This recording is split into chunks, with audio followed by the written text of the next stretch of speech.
Señor presidente, excelentísimos señores magistrados, en primer lugar quiero mostrar mi satisfacción forense por tener de contrincante al doctor Julio César Castiglioni, que es una figura eminente del derecho, un gran administrativista, miembro de la Comisión de Ética del Colegio de Abogados y un nuevo presidente de la Junta de Vigilancia. Pero más allá de la estimación que tengo por él, tengo más estimación por el debido proceso, por el due process of law, que está consagrado en los pactos internacionales, que está consagrado en la Constitución de la República, que está consagrado en la propia ley de los gobiernos regionales en esta materia. El debido proceso legal no consiste en hacer cualquier clase de proceso, sino hacer un procedimiento conforme a reglas preestablecidas, con el emplazamiento de la persona que va a ser afectada en sus derechos, con la presentación de pruebas, con el derecho de actuar pruebas, de autodefenderse, de defenderse, y de que se dicte una resolución motivada, cosa que no ha sucedido en este caso. Por eso es que yo creo, como digo en el escrito, en el alegato que la sala conocerá, que estamos ante un golpe de Estado regional, ante páginas que se le escaparon a Curso Malaparte al escribir sobre la materia.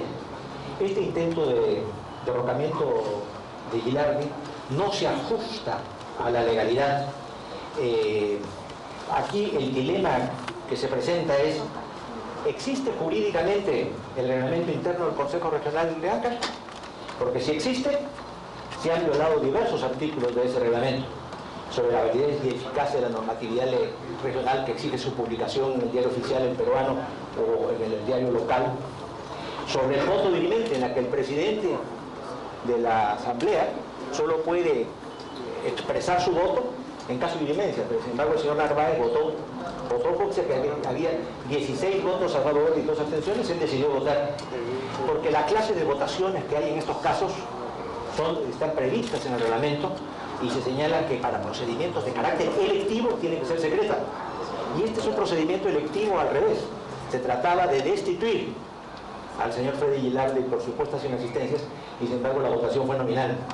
Porque no ha pasado el caso a comisión.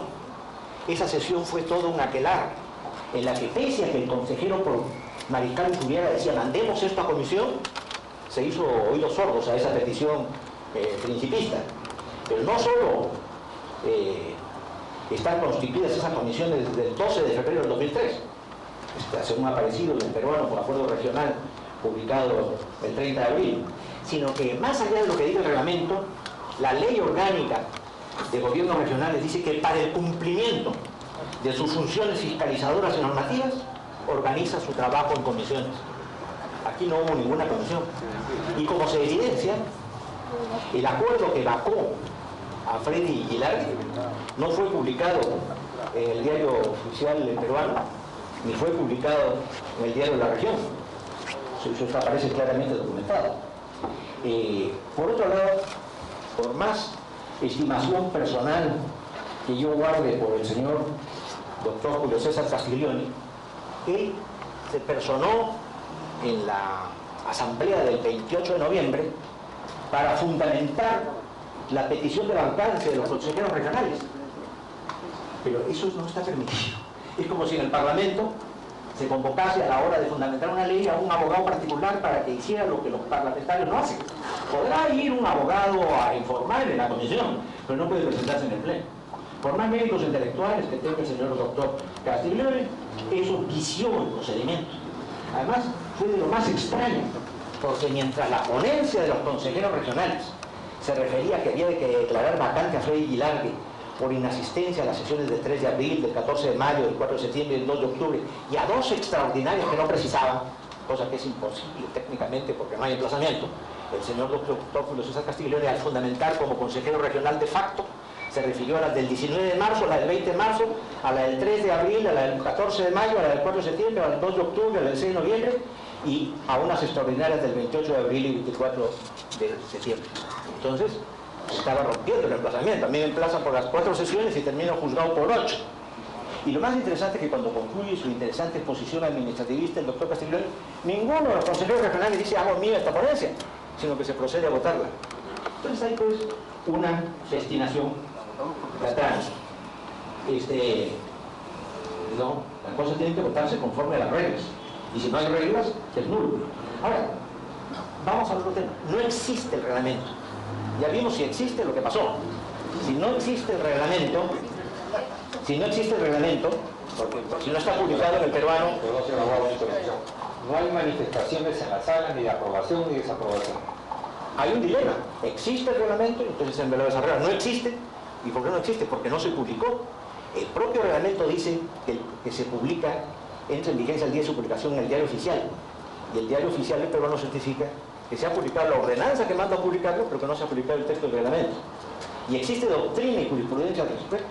El Tribunal Constitucional ha prohibido el sigilo legislativo. Ha dicho el Tribunal Constitucional, al ver el caso de Ismael Ríos Col, que es un policía que era sancionado por el reglamento de la policía, que y es que lo que verdaderamente caracteriza a un sistema democrático constitucional es su naturaleza de gobierno del público en público. Y que si bien el precepto constitucional establece que es la ley la que tiene que ser publicada, el Tribunal Constitucional considera que dicha frase debe entenderse prima facie a cualquier fuente formal del derecho. Entonces, se declaró insubsistente en vía de amparo la sanción que, por un reglamento no publicado, por un reglamento inédito, se había hecho en el caso de aquel funcionario de la policía. Y existe una vieja jurisprudencia que se remonta a la Corte Suprema del 88, el caso de Hardy Montoya, a quien yo defendí en amparo, que fue pasado al retiro por mi compañero Alan García, en virtud de una ley de los días del general Velasco que no había sido publicada. Entonces se declaró que debía volver a la Fuerza Aérea y acabó allí su desempeño como secretario general. Ahora, pero hay algo más. Todos estamos hablando del acta del 28 de noviembre.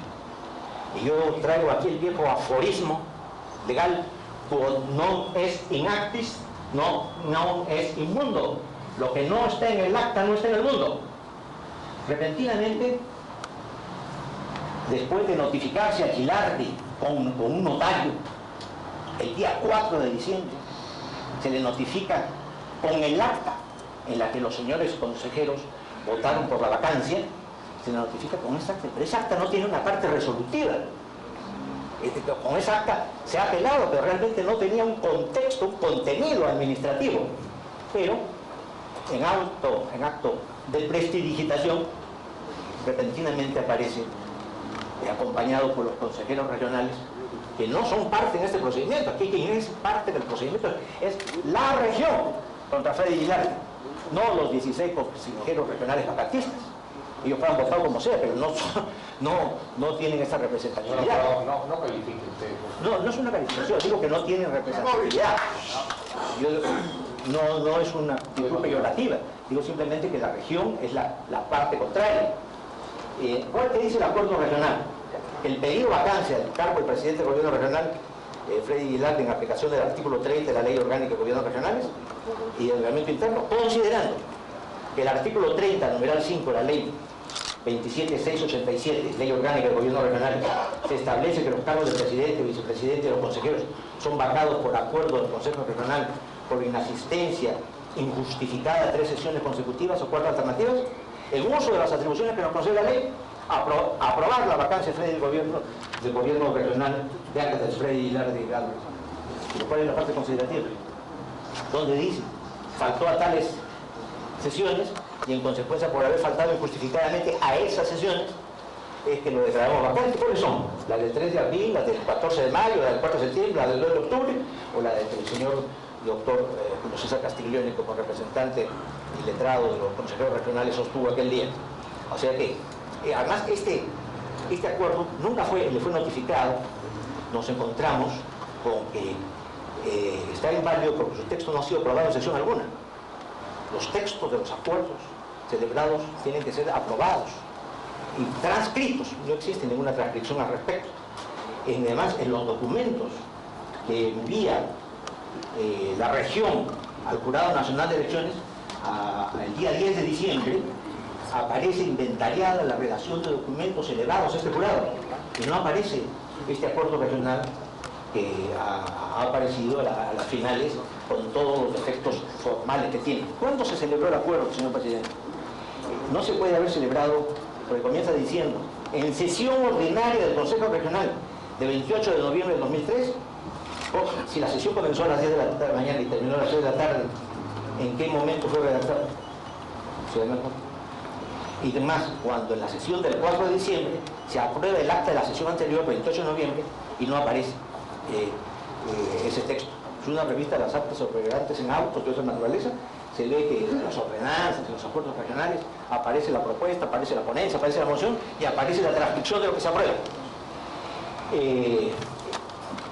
Había una gran esterilidad argumental, ahí no hay motivación, no se acuerda la dispensa del trámite ni de aprobación del acto, porque si esto se aprueba el 28 de noviembre, habría que haber aprobado esto el 4 de diciembre, aprobar el acta de la sesión anterior. Sin embargo, en el terreno, entre el 28 de noviembre y el 4 de diciembre, que se realiza la sesión siguiente, se produce esta situación. La inmotivación históricamente fue antes una regla, estaba prohibido hasta hace 2 siglos motivarlas, pero hoy día el derecho democrático exige que se motiven las resoluciones desde hace 200 años. El Tribunal Constitucional ha señalado que en un caso que es el 319-2000, que motivar una decisión es, en este sentido, no es expresar únicamente el amparo de qué norma legal se pide el acto administrativo, sino fundamentalmente expresar las razones de hecho y el sustento jurídico que tomado en virtud de que se tome esa decisión. ¿Dónde está? En esa acta, en ese acuerdo regional, la motivación que exige el Tribunal Constitucional, que ha exigido la Corte Suprema, de la que usted ha sido miembro, señor presidente, y que exige la doctrina y el derecho comparado. Esto es un ócase, se lo han reservado impéctero para su real ánimo, pero no está explicado el por qué se vaca a Freddy Gilardi. En el caso de Tineo Cabrera, ya dijo el Tribunal Constitucional que no tiene por qué darse un discurso en la parte motivada, sino que tiene que haber el meollo del tema para justificar la reflexión del juez. Y la ley de procedimiento administrativo, que ha sido continuamente citada por la parte adversaria y en el acta, señala que la motivación, en su artículo 6, debe ser expresa mediante una relación concreta y directa de los hechos probados relevantes del caso específico y la exposición de las razones jurídicas y normativas, que pueden motivarse mediante una declaración de conformidad, pero que no son admisibles como motivación la exposición de fórmulas generales o vacías de fundamentación para el caso concreto. Pero aquí ni siquiera estamos en el caso de una exposición de fórmulas generales o vacías de fundamentación, sino que no hay motivación. Eso es debido proceso, eso es lo que defiende el Tribunal Constitucional, eso es lo que defiende la superestructura legal del Perú, la superestructura constitucional. España condena la justicia secreta y un profesor de Valladolid que acompaño señala claramente cómo no tiene por qué haber una logomaquia inacabable en la parte considerativa, pero que tiene que existir parte considerativa. Entonces después veremos, además de estos defectos formales que vician el procedimiento, nos encontramos con que se señala que en el acta del 3 de abril, Freddy Gilardi no estuvo, el vicepresidente, el señor Narváez, dice, el presidente me ha encargado y ha indicado que la prolongada sesión del CND ha hecho que no esté oportunamente en esta sesión, o sea que eso no puede ser mencionado como causal de vacancia. Después, en la sesión ordinaria del 14 de mayo, se ve que va a un taller participativo de presupuesto y el consejero Martín Espinal habla de que existe ese taller participativo. En la sesión del 4 de septiembre no estuvo presente debido a reuniones con comunidades campesinas, que decían vamos a radicalizar nuestras medidas de lucha. El presidente no solo preside el Consejo, no es su única atribución. En un país en conflicto social, si unas comunidades indígenas dicen vamos a radicalizar nuestra lucha, el presidente tiene que ir a buscar a las masas. El 2 de octubre no estuvo presente y consta en acta que envía una carta diciendo que va a la Comisión de Fiscalización. Se dice por la parte contraria que no hubo sesión de la Comisión de Fiscalización. Él no dijo que iba a sesión de la Comisión de Fiscalización, sino a depositar documentos, como aparece de autos, en que existen escritos sellados por la Comisión de Fiscalización y sellados por la Contraloría General de la República y sellados por el propio presidente García, quien le envió la documentación. Está ahí en autos esa instrumental. La sesión del 19 de marzo, que no forma parte del petitorio primigenio, se ve que preside parte de la sesión Freddy Gilardi y que se levanta la sesión, que continúa como vicepresidente, y esta sesión se reanuda el 24 de abril del 2003 bajo su presidencia. Después, va a una cita de presidentes regionales el 28 de agosto, y ahí está el acta de la celebrada en Tacna, los acuerdos, la publicidad que existió en los periódicos, etc. Así que por todas estas circunstancias vemos en el resumen, señor presidente, que se ha violado el debido proceso por los vicios que he señalado y que las inasistencias injustificadas han quedado demostradas por las propias palabras del señor Narváez y por documentos que han obrado en autos y que obran en autos señalando el por qué se ausentó de estas sesiones. Por estas razones es que voy a pedir a la sala que se declare que son nulos los acuerdos del 28 de noviembre y que Freddy Guilardi queda restaurado en el ejercicio de sus funciones como presidente hasta el término de su mandato. El Jurado Nacional de Elecciones, así como el Tribunal Constitucional, es un poder constituyente constituido que dice qué cosa es constitucional y qué cosa no es constitucional. El Jurado Nacional de Elecciones es el poder electoral, la vieja definición, ejecutivo, legislativo, judicial y electoral. Y como tal, como lo señala uno de los primeros artículos de la ley, su misión es preservar la voluntad electoral. Si a Freddy Guilardi lo eligió el 27% del pueblo de Ancash, para que 16 consejeros regionales lo destituyan, es necesario que se cumplan al pie de la letra una serie de formalidades jurídicas y legales por riesgo de cometer una infracción sumamente grave. Fiat Dius et pereat mundus. Hágase justicia y perezca el mundo. ¿Sí?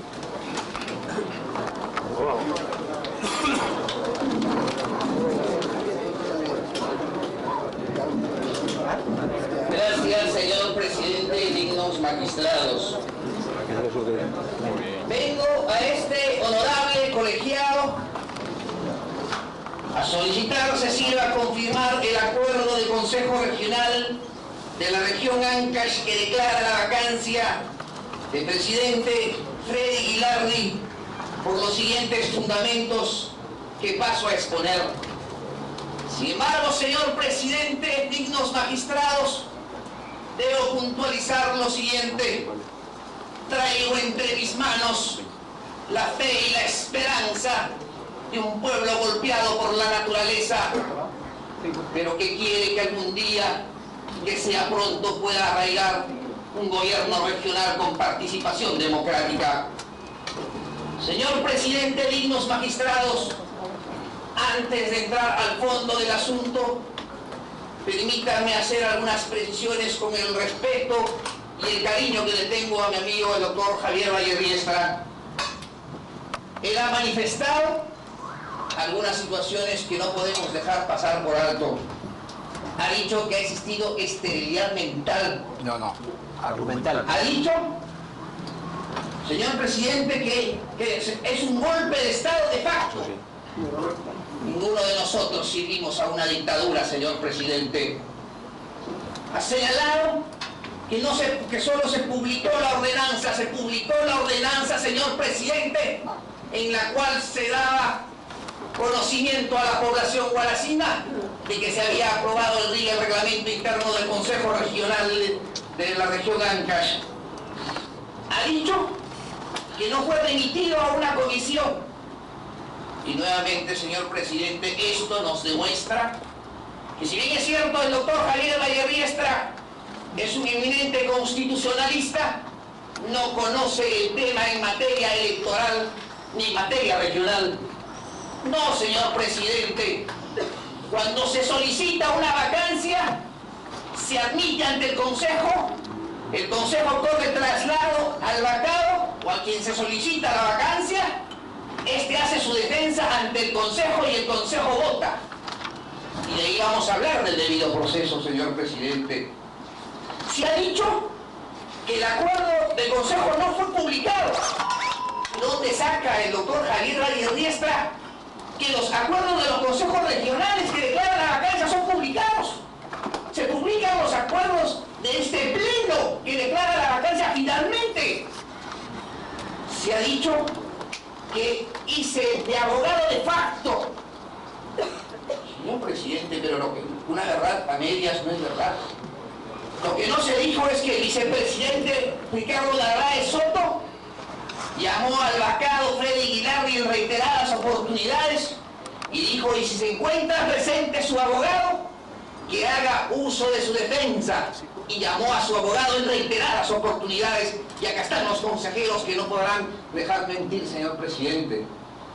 Mi presencia fue precisamente en representación de los señores consejeros para poder sustentar las causales de vacancia.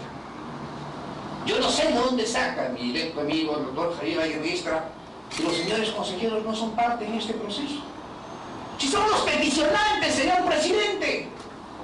La ley lo dice, no puede solicitar la vacancia cualquier vecino o cualquier ciudadano. Y vecino de la región Ancash son los señores consejeros. Y en consecuencia tienen legítimo interés y por eso están sentados el día de hoy frente a este honorable colegiado. Se ha dicho, señor presidente, que el acta del 28 de agosto no fue aprobada. Reiterada jurisprudencia de este ilustre colegiado, de todas las que he visto desde 1995, nunca se ha discutido si es que las actas fueron aprobadas o no. Lo que se ha discutido es si es que en la sesión de consejo estuvo presente la persona vacada. Eso es lo que se ha discutido, no la aprobación del acta, que es un acto formal. Se ha dicho, señor presidente, que no tiene una parte resolutiva. ¿Cómo va a tener una parte resolutiva, señor presidente, si esto es un acuerdo de consejo regional? Evidentemente hay un gran desconocimiento del tratamiento de una vacancia. Es por acuerdo de consejo que se declara la vacancia, no por una resolución de consejo. Señor presidente, se ha dicho que no fue notificado el acuerdo de consejo que declara la vacancia. ¿O cuál es falso? Se le notificó el 4 de diciembre, pero el 3 de diciembre el señor Freddy Guilardi había apelado. Y este honorable colegiado, en reiterada jurisprudencia, ha dicho que los defectos de notificación que no se produjeron, que los defectos de notificación que se pudieran haber producido, se convalidan con la sola acción que tome la persona al hacer suyo el hecho que está cuestionado. Y al haber apelado el día 3, él mismo dice en su propio recurso, me doy por notificado del acuerdo de consejo. Se ha dicho, señor presidente, que 16 consejeros no pueden decidir la suerte del departamento de Ancash. Yo lamento seriamente, de la región Ancash, perdón, yo lamento seriamente que se venga a claudicar ante este honorable colegiado entre los principios de representatividad. Si los señores consejeros están sentados en el Consejo Regional de Ancash, es porque representan una voluntad popular y ese principio de representatividad está señalado en cada uno de ellos, porque tras ellos hay un voto, señor presidente. La confianza que le ha depositado el pueblo en el principio de representación le ha dicho a ellos, ustedes en nombre nuestro pueden llevar adelante las funciones de normativas y legisladoras que tiene el Consejo Regional. Pues bien, señor presidente, se ha hablado del debido proceso. Vamos a hablar del debido proceso porque aparentemente este es el tema del fondo. Más todos los hechos que me hubiera gustado y quisiera entrar a los hechos, señor presidente. Para este honorable colegiado, ¿cuál son el debido proceso? En reiterada jurisprudencia. Primero, que exista solicitud de cualquier persona aportando prueba escrita. Lo solicitaron más de 16 consejeros regionales. En segundo lugar, en esa solicitud se acompaña, se anexa, señor presidente, se anexa 3 hojas en la cual se señalan las 8 sesiones de consejo en la cual inasistió el señor Freddy Guilardi. En segundo lugar, que la vacancia es declarada por el Consejo Regional, hecho que se ha producido con más de los 2/3. Han votado por la vacancia los señores integrantes del partido aprista peruano que ganó la elección en la región Ancash. Y han votado con dolor, porque yo los he visto llorar. Pero los he visto llorar, señor presidente, porque se sentían traicionados por una persona a quienes ellos le entregaron su confianza y por eso votaron con dolor. Esto no es un enfrentamiento entre partidos con partidos, ni entre la sierra contra sus hermanos de la costa. Esto simplemente es pedir la vacancia de una persona que no ha cumplido con sus funciones como presidente regional. Señor presidente, el debido proceso significa que el vacado haya tenido conocimiento de las sesiones de consejo que se iban a llevar adelante. El vacado convocó a todas las sesiones de consejo regional. Él las convocó, él, a las 8. Y no asistió. ¿Quién las presidió? Él fue el vicepresidente. En consecuencia, se cumplió con este requisito. Tenía conocimiento de las sesiones de consejo. Otro requisito del debido proceso es que se le notifique el acuerdo de consejo que declara la vacancia. El señor Ilardi se dio por notificado el acuerdo de consejo que declaraba su vacancia y apeló. En consecuencia, no se ha desnaturalizado en modo alguno el debido proceso en el presente caso. Pues bien, señor presidente, vamos a analizar las sesiones de consejo cuestionadas. En primer lugar, el señor asistió a la sesión del Consejo Ordinaria de fecha 19 y continuaba el 20 de marzo. Lo que sucede, señor presidente, que la sesión de fecha 19 de marzo del año 2003 fue iniciada e instalada por el señor Freddy Guilar. Pero al llegar a la estación de orden del día se suspendió y esta continuó al día siguiente, el día 20 de marzo. Y el reglamento interno del Consejo Regional, precisamente, señor presidente, en el artículo 24, inciso A, dice que se pasará nuevamente lista al entrar a la estación de orden del día. Y quien no está presente en la estación orden del día se le considera inasistente. Se suspendió la sesión de consejo del 19 de marzo, se continuó el 20, en la estación de orden del día se dio inicio y el señor Freddy Guilar no estuvo. Primera inasistencia justificada. No existe ningún documento que demuestre su inasistencia. Es más, ni siquiera lo han cuestionado. En segundo lugar, señor presidente, manifiesta el señor Freddy Guilar que estuvo en la sesión de fecha 3 de abril, no pudo asistir porque estuvo en la reunión del CND.